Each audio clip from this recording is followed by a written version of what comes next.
Kung tinanggap na nga niya, bakit nagkahiwalay pa rin kayo? Ikwento nyo. May nangyari pa, ikwento nyo. Nabasa ko to kaninang madaling araw. Ikwento nyo. Kung natapos na ba doon? Naging cold po siya sa akin. Sa mga message niya, hindi na siya sweet. Nung nagbalikan kayo, Opo, may hindi. pagbabago na rin sa kanya. Tapos, ikwento mo. Bakit ka nagbago bigla, Justin?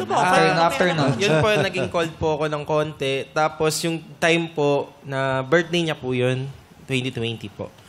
Pumunta po ako sa kanila 2020, anong nangyari doon? to surprise po sa kanila. Iso-surprise mo. Na-surprise din ako sa'yo, Justin. Surprise.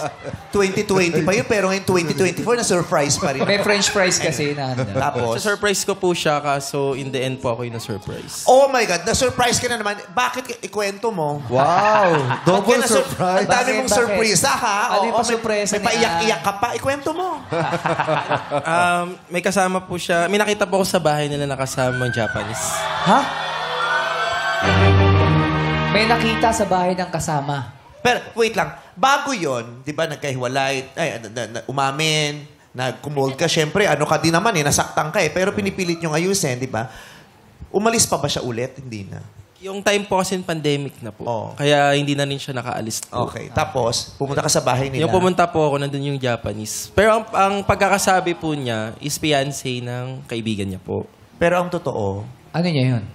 ikwento mo. Kwento mo. Nabasa ko yan. Mapuyat ako, tas hindi yung kwento. Kasi marami dito yung pag nababasa ko, iba naman yung nabasa ko, napuyat lang ako sa... Iba yung sinasabi. Ano yung nangyari pagkatapos? Inamin din niya nung ano po na yung Japanese po is talagang Taiwanese pala, Ay, di di ba?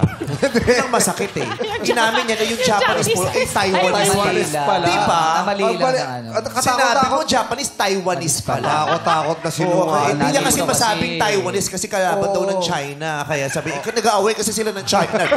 Kaya sinabi ko na ng Japanese. Hindi. Ikwento mo, ano nangyari? Ayun po, inamin din niya sa akin na yung Japanese po is meron talaga silang relationship. OMG! Patong-patong. Wait lang, let me Huwag explain. mo kasi ba, wait, parang may kasalanan sa'yo. Okay. Bakit? Ano wait siya. nangyari? Bakit ganun? Ba't nagsinungaling ka Bali, ulit?